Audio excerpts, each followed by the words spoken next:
What would you do if your teacher flat out refused to teach you simply because of your gender? And your principal threatened to suspend you for reporting it?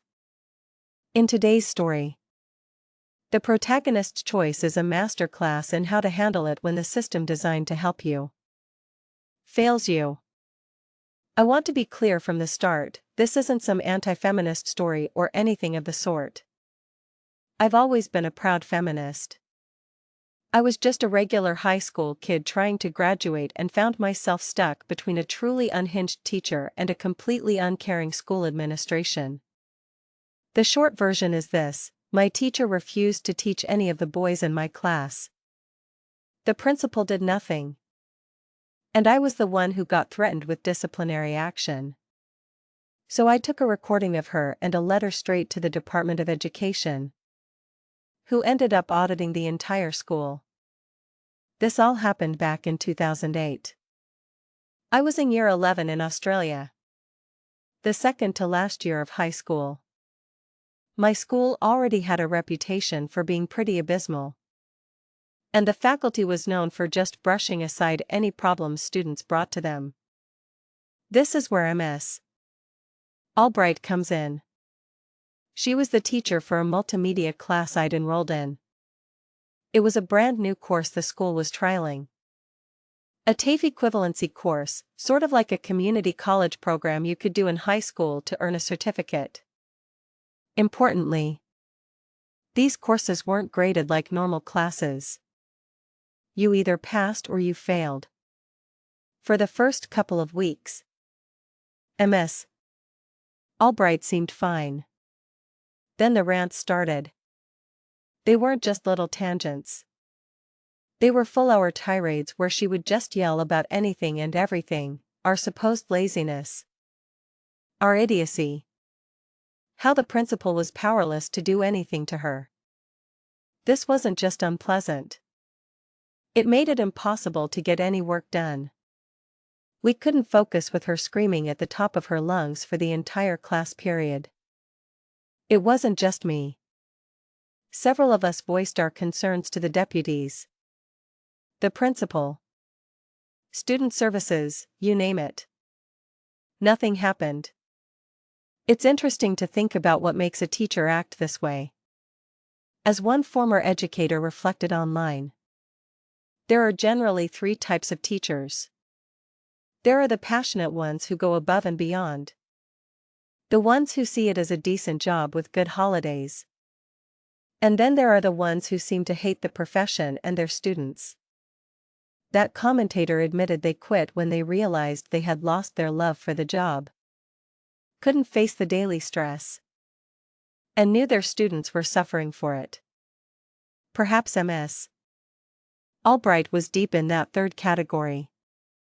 But what she did next went beyond simple burnout. One day, she made a formal announcement to the class.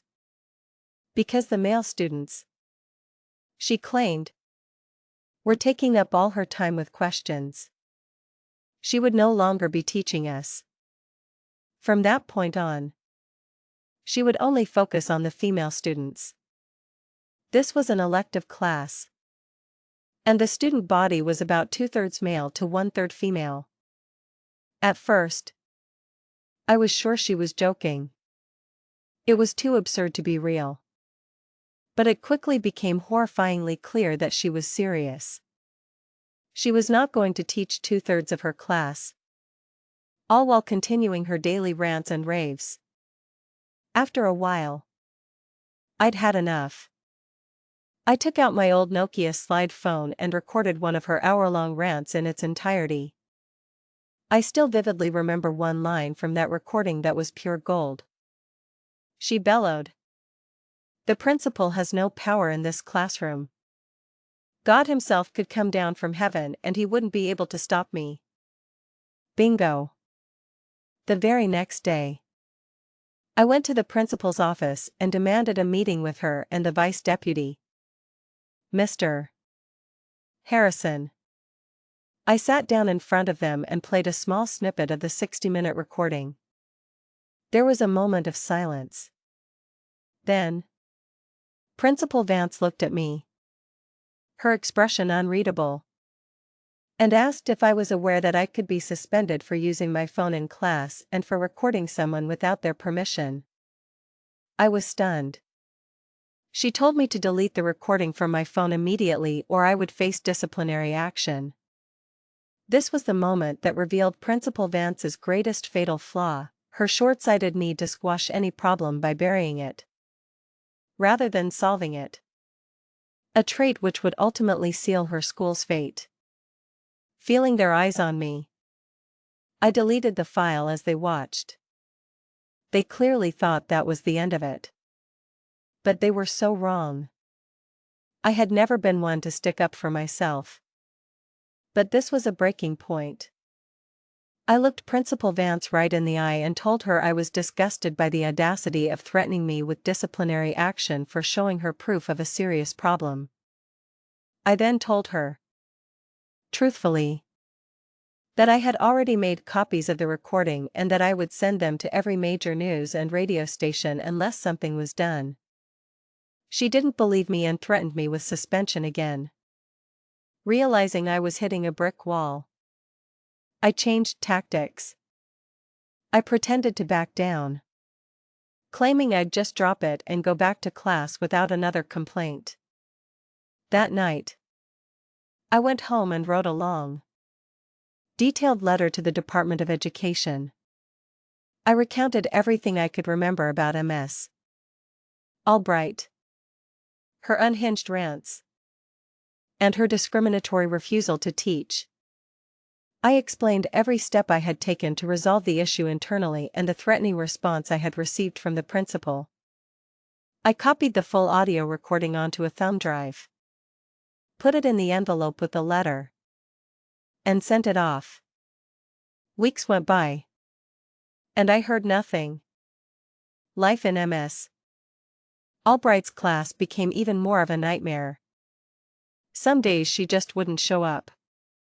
Other days, she'd kick all the male students out for no reason and then scream at us for leaving when she found us in the hallway. As one person commented on my story later, and as a teacher themselves, they applauded my actions, saying I did the right thing. In those difficult weeks of waiting, that was the validation I needed to hear. Then, 3 weeks after I sent the letter, a response from the Department of Education arrived. I opened it, my hands shaking slightly. The letter began by apologizing for the mistreatment I had suffered from both my teacher and my principal. And then came the payoff. They informed me they would be conducting an audit of the entire school. Every single staff member was going to be investigated, with no stone left unturned. They thanked me for bringing the matter to their attention and explicitly assured me that no disciplinary action would be taken against me for the recording I had provided. Soon enough, the whole school knew what I had done. Most of my other teachers absolutely loathed me after that. One of them actually came up to me and said, "You should have kept your mouth shut and your head down." I guess the audit was a massive inconvenience for them. But what's a small inconvenience compared to the education and graduation of 15 kids?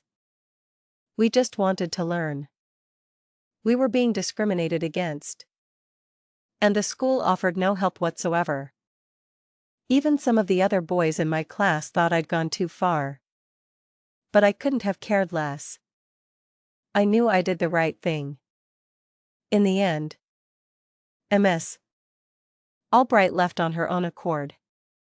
She literally stomped out of the classroom mid-lesson, got in her car, and drove away, never to be seen at our school again. I heard she ended up getting a cushy job at a nearby private school. So I guess she landed on her feet. I graduated the next year.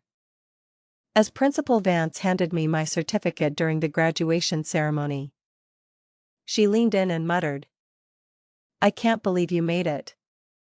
It wasn't in an encouraging, "good for you" way. It was in an "I tried so hard to stop you from graduating" kind of way. It's been over a decade. And it still makes my blood boil.